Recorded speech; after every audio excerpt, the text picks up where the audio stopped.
Hello అండి. అందరూ ఎలా ఉన్నారు? అన్ని మాసాల కన్నా కార్తీక మాసం కొంచెం స్పెషల్ కదా!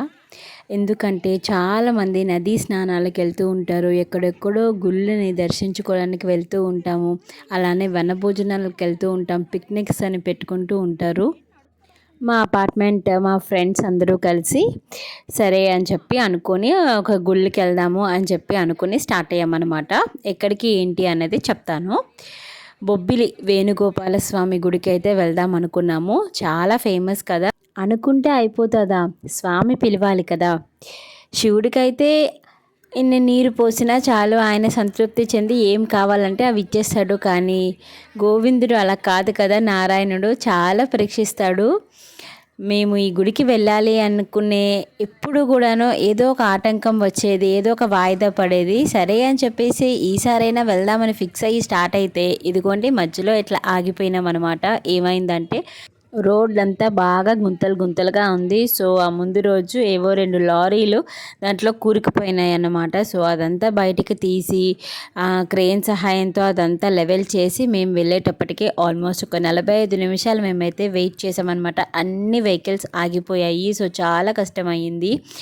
ఆ స్వామిని ఈసారైనా మేము దర్శించుకుంటామా, స్వామిని ఈసారైనా మేము చూస్తామా, ప్లీజ్ తండ్రి అని చెప్పి మొక్కుకున్నాం అనమాట. సో ఫైనలీ ఆఫ్టర్ 45 మినిట్స్ అలా తర్వాత రోడ్ అంతా కొంచెం క్లియర్ అయింది. ఇంకా మేమైతే వచ్చేసామన్నమాట గుడికి.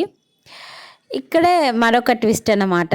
సరే గుడికి వచ్చేసాము, అమ్మయ్య స్వామిని ఎలా అయినా దర్శించుకోవచ్చు అని అనుకున్న టైంకి అయితే మళ్ళీ గుడి తలుపులు అయితే మూసేశారు. చాలా పురాతనమైన గుడి అన్నమాట ఈ బొబ్బిల్లో ఉన్న వేణుగోపాల స్వామి గుడి. అక్కడ రాజ కుటుంబీకులు వేణుగోపాల స్వామిని పూజించేవారు. 1757 ఆ టైంలోనేంటంటే ఈ గుడి అయితే ధ్వంసమైంది. అప్పుడు 1851 1851 సంవత్సరంలోని శ్వేతాచలపతి రంగారావు గారు ఈ గుడిని అయితే నిర్మించారు. సో అప్పటి నాటి కాలం నాటి గుడి అన్నమాట. అంటే దగ్గర దగ్గర 200 సంవత్సరాల క్రితం నాటి టెంపుల్ అన్నమాట. ఇది చాలా పురాతనమైనది. అసలు బయట మేము అంత తిరుక్కొని వచ్చాం కదా, బయట అయితే చాలా ఎండగా ఉంది. అసలు గుడిలోకి ఎంటర్ అవ్వంగానే ఎంత చల్లగా అనిపించిందో. ఆ చెక్కు అంటే ఆ ఆర్కిటెక్చర్ కానీ ఆ స్కల్ప్చర్స్ కానీ ఎంత బాగా చెక్కారంటే చాలా బాగా చెక్కారు. ఈ మధ్యలోనే వచ్చేసి మనకి వేణుగోపాల స్వామి గుడి ఉంటుంది, ఆయన ఉంటారు. ఆ చుట్టూ అంతా కూడాను మనకి రాధాకృష్ణులు ఉంటారు, రామానుజుల వారు ఉంటారు. అండ్ దాని తర్వాత రామలక్ష్మణ సీత వారు ఉంటారు. అండ్ తర్వాత ఈయననే అన్నమాట శ్వేతాచలపతి గారు. సో ఈయననే ఈ గుడి ఈయన వల్లనే ఈ గుడి వచ్చేసి స్థాపించడం జరిగింది. ఈయన పేరు మీద మనకి బొబ్బిల్లోని వింటూ ఉంటాము శ్వేతాచలపతి స్కూల్ అని చెప్పేసి. సో గుడి చాలా స్పేషియస్గా పెద్దగా, అంటే చాలా చల్లగా ఉందన్నమాట. లోపల ఉన్నంతసేపు కూడా చాలా హాయిగా అనిపించింది.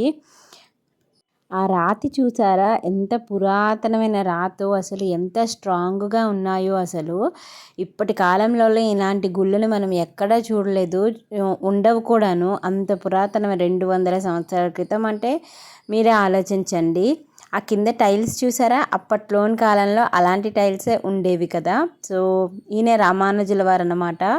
ఈ గుడికి మీరు వెళ్ళాలి అనుకుంటే కొంచెం టైమింగ్స్ అవి తెలుసుకొని వెళ్ళండి. లేదు అంటే ఒక్కొక్కసారి 12 క్లోజ్ చేసేస్తున్నారు, ఒక్కొక్కసారి 1 క్లోజ్ చేస్తున్నారు. సో ఎప్పుడు ఏ టైంలో ఎలా క్లోజ్ ఉంటుంది, ఎప్పుడు ఓపెన్ ఉంటుందో మనకు తెలియట్లేదు అనమాట. సో మేము వెళ్ళింది టెన్షన్ పడి 11:30కి వెళ్ళాము. అప్పుడు గుడి తలుపులు మూసున్నాయి. ఏంటి అప్పుడే క్లోజ్ చేసేసారని అనుకున్నాము. కానీ తర్వాత ఒక 10 నిమిషాలు ఆగండి తెరుస్తాము అని చెప్పేసి అన్నారనమాట. సో దాని తర్వాత ఇంకా తెరుచుకొని దర్శనం అంతా చేసుకున్నాం. లేదంటే ఇంత దూరం వచ్చి దర్శనం జరగలేదే అని చెప్పేసి అనుకున్నాం అనమాట. ఎందుకంటే లాస్ట్ ఇయర్ కూడా ఇలాగే కార్తీక మాసంలోనే ఈ గుడికి వెళ్ళడం జరిగింది. బట్ అప్పుడు 12 దాటేసరికి గుడి తలుపులు మూసేశారు, ఇంకా ఎంట్రీ లేదు అని చెప్పేసి. ఈసారి కూడా ఇలాగే జరుగుతుంది అని అనుకున్నాము. బట్ ఫైనలీ దర్శనం అయితే జరిగింది, దానికి హ్యాపీ అనమాట. సో అందుకని మీరు వెళ్ళాలి అనుకుంటే కనుక టైమింగ్స్ అవి తెలుసుకొని ఒకసారి కనుక్కొని వెళ్తే మంచిదన్నమాట. ఆ పిల్లర్స్ చూడండి ఎంత బాగున్నాయో అసలు. ఆ లోపల స్వామివారు వేణుగోపాల స్వామివారు ఉంటారనమాట. సో చక్కగా స్వామిని దర్శనం చేసేసుకొని ఇంకా మేమైతే బయటకు వచ్చేసాము. మేము వచ్చే టైంకి 12:30 అయిందనమాట. సో బొబ్బిలి నుండి ఒక 45 మినిట్స్ అట్లా పడుతుందన్నమాట సీతానగరం అనే ఊరికి. సో అక్కడ మనకి చాలా ఫేమస్ అయిన లక్ష్మీ నరసింహస్వామి టెంపుల్ అయితే ఉంటుంది. ఆ ఆలయ ప్రాంగణం అంతా కూడా చుట్టూ చెట్లు అనమాట, మధ్యలో ఈ స్వామివారు ఉంటారు అండ్ చుట్టూ కూడా మొక్కలు అంతా ఉంటాయి. చాలా ప్రశాంతంగా ఎవరైనా ఈ కార్తీక మాసంలోని వనభోజనాలకు వెళ్తూ ఉంటారు కదా, సో ఆ పక్కనంతా కూడా పొలాలు చెట్లతోటి చాలా చల్లగా ఉంది. ఇక్కడికి ప్లాన్ చేసుకొని రావచ్చు అనమాట. సో మేము వెళ్ళిందే 12:30 దాటిపోయింది కాబట్టి 12:30 ఏంటి, మేము వెళ్ళేసరికి ఆల్మోస్ట్ 1 గంట అలాగ అయ్యింది. సో అక్కడికి వెళ్ళే టైంకి గుడి తలుపులు అయితే మూస్తారు. సో ఇది వేణుగోపాల స్వామి, లక్ష్మీ నరసింహస్వామి ఇద్దరు ఉంటారనమాట. సో బట్ లక్ష్మీ నరసింహస్వామిని అయితే దర్శనం చేసుకోగలిగాం, ఎందుకంటే గ్రిల్ డోర్స్ వల్ల గ్రిల్స్ నుంచి అట్లీస్ట్ ఆ స్వామిని అయితే చూసాము. లక్ష్మీవారం నాడు చాలామంది వస్తూ ఉంటారు అనమాట. సో ఆ అయ్యవారి ఒళ్ళోని అమ్మవారు కూర్చుని ఉంటారు. ఆ స్వామివారి ఒళ్ళోని ఎంత బాగున్నారో అసలు, చాలా మంచిగా అనిపించింది. ఈ ఈ టెంపుల్ బ్యాక్ సైడే మనకి వేణుగోపాల స్వామి గుడి కూడా ఉంటుంది. సో ఈ టెంపుల్ అయితే క్లోజ్డ్గానే ఉంది. సో మేమైతే ఇక్కడ ఇతన్ని దర్శించుకోవడం అవ్వలేదు, బట్ అట్లీస్ట్ లక్ష్మీ నరసింహస్వామినైనా దర్శించుకున్నాము, అది చాలు. సో ఇవన్నీ కంప్లీట్ చేసుకొని ఇంకా మేమైతే బయలుదేరిపోయామన్నమాట. సో చుట్టూ చూసారా ఎంత మంచిగా ఉందో ప్లేస్ అంతా కూడాను, మంచి పొలాలతోటి. సో ఎవరైనా ఇక్కడికి రావాలనుకుంటే చక్కగా ప్లాన్ చేసుకొని రండి. 11:30 వరకు అట్లా ఉంటుందన్నమాట. సో ఆ తర్వాత మళ్ళీ 4:30కి అలాగా ఓపెన్ చేస్తారు. సో ఐదర్ మార్నింగ్ లేదంటే ఈవినింగ్ టైమ్సే దర్శనం చేసుకోవడం అవుతుంది. సో ఇలాంటి మాలాగా మధ్య టైంలో వెళ్ళకండి. ఇక్కడ ఏమైనా నృత్య ప్రదర్శనలు అలాంటివి అయినప్పుడు కూడాను అక్కడ చక్కగా జరుగుతూ ఉంటాయి. సో ఇలా ఆ రోజు బొబ్బిలి వేణుగోపాల స్వామి గుడిని దర్శించుకున్నాము. అలాగే సీతారాంపురంలో ఉన్న లక్ష్మీ నరసింహస్వామిని అయితే దర్శించుకొని క్షేమంగా మేము ఇంటికైతే వచ్చేసామన్నమాట. సో ఇలా ఒక రోజు ఇలా గడిచింది కార్తీక మాసంలోని. సో మీకు ఎలా అనిపించింది వీడియో అనేది అయితే తప్పకుండా కామెంట్ సెక్షన్లో కామెంట్ చేయండి. మళ్ళీ ఒక మంచి వీడియోతోనే కలుస్తాను. శ్రీమాత్రే నమః.